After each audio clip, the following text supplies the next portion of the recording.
E o diabo, levando-o a um alto monte, mostrou-lhe no momento de tempo todos os reinos do mundo. E disse-lhe o diabo: Dar-te-ei todo este poder e a sua glória, porque a mim me foi entregue e dou a quem eu bem quero. Portanto, se tu me adorares, tudo será teu. E Jesus, respondendo, disse-lhe: Vai-te, Satanás, porque está escrito: Adorarás o Senhor teu Deus e só a ele servirás. Lucas, capítulo 5, versículos de 5 a 8.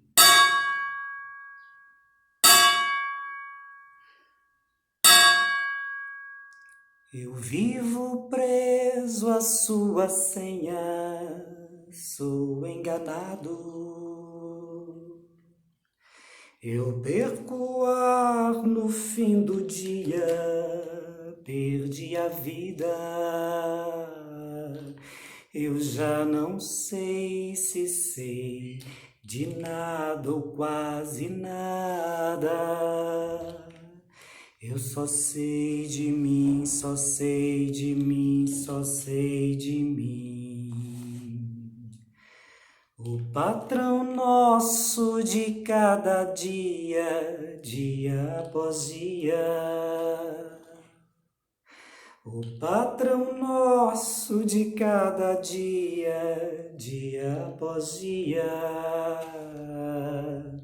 O patrão nosso de cada dia, dia após dia. O patrão nosso de cada dia. Era ele que erguia casas onde antes só havia chão. Como um pássaro sem asas, ele subia com as casas que lhe brotavam da mão. Mas tudo desconhecia de sua grande missão. Não sabia, por exemplo, que a casa de um homem é um templo sem religião.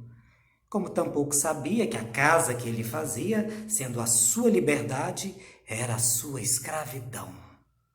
De fato, como podia um operário em construção compreender por que um tijolo valia mais do que um pão? Tijolos ele empilhava com pá, cimento e esquadria, quanto ao pão ele o comia, mas fosse comer tijolo. E assim o operário ia, com suor e com cimento, erguendo uma casa aqui, adiante um apartamento, à frente uma igreja, além um quartel e uma prisão, prisão de que sofreria, não fosse eventualmente um operário em construção. Mas ele desconhecia esse fato extraordinário, que o operário faz a coisa e a coisa faz o operário. De forma que, certo dia, à mesa, ao cortar o pão, o operário foi tomado de uma súbita emoção ao constatar, assombrado, que tudo naquela mesa, garrafa, prato, facão, era ele quem o fazia. Ele, um humilde operário, um operário em construção. Olhou em torno. Gamela, o banco, enxerga, o caldeirão, o vidro, parede, janela, a casa, a cidade, a nação, tudo que existia, era ele quem o fazia.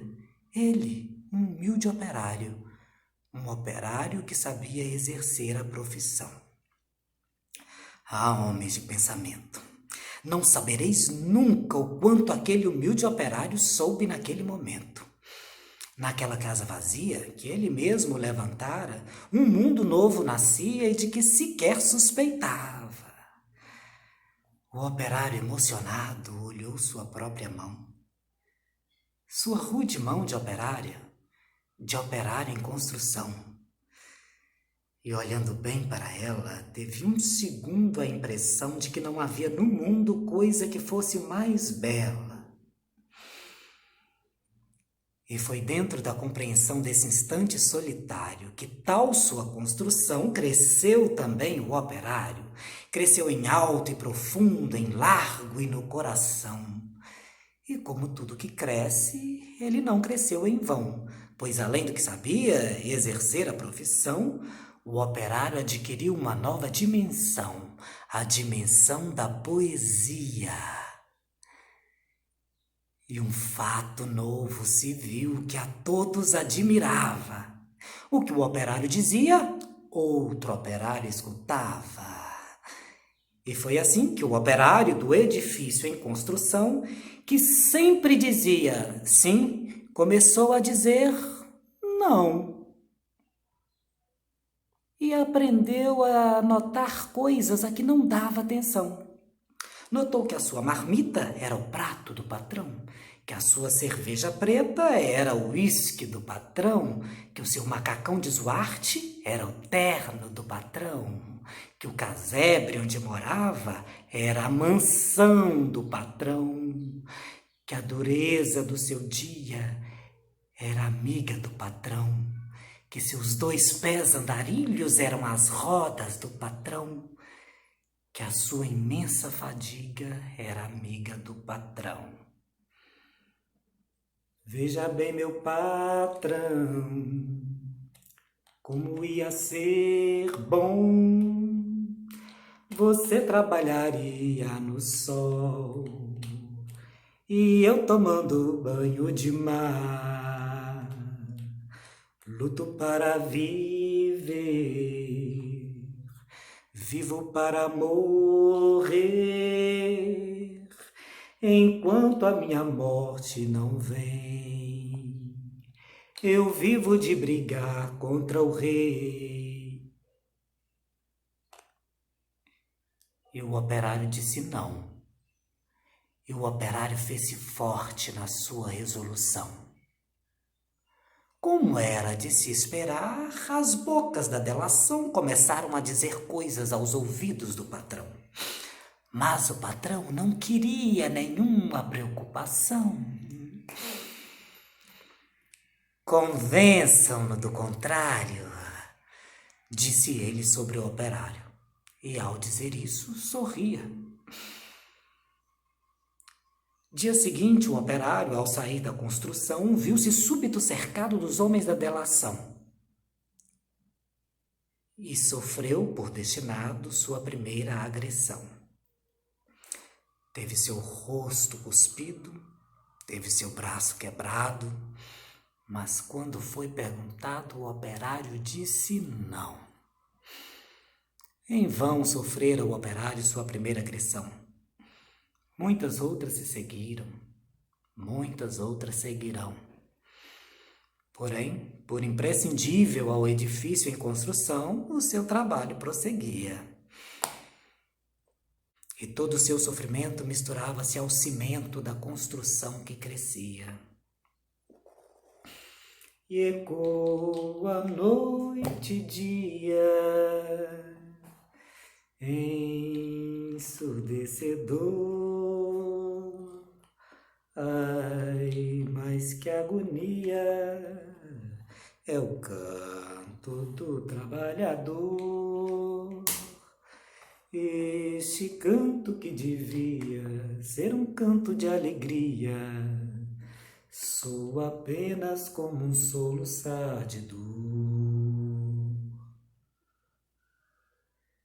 Sentindo que a violência não dobraria o operário, um dia tentou o patrão dobrá-lo de modo vário, de sorte que o foi levando ao alto da construção e, no momento de tempo, mostrou-lhe toda a região e, apontando ao operário, fez-lhe esta declaração: dar-te-ei todo este poder e a sua satisfação, porque a mim me foi entregue e dou a quem eu bem quiser.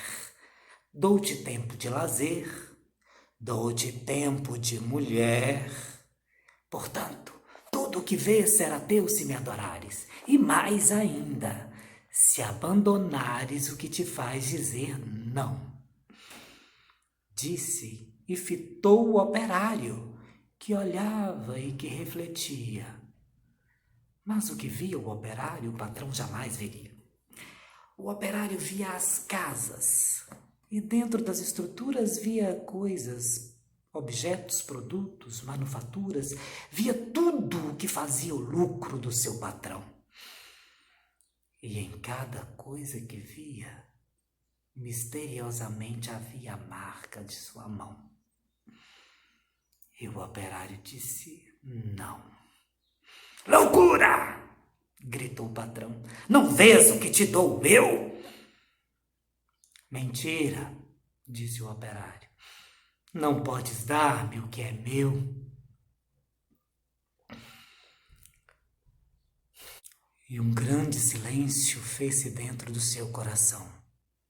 Um silêncio de martírios, um silêncio de prisão, um silêncio povoado de pedidos de perdão, um silêncio apavorado com medo em solidão. Um silêncio de torturas e gritos de maldição, um silêncio de fraturas a se arrastarem no chão. E o operário ouviu a voz de todos os seus irmãos que morreram por outros que viverão.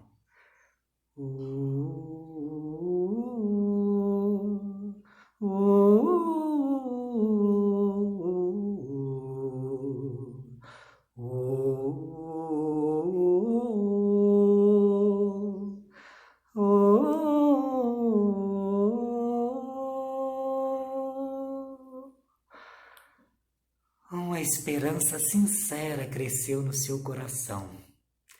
E dentro da tarde mansa agigantou-se a razão de um homem pobre e esquecido. Razão, porém, que fizera em operário construído o operário em construção.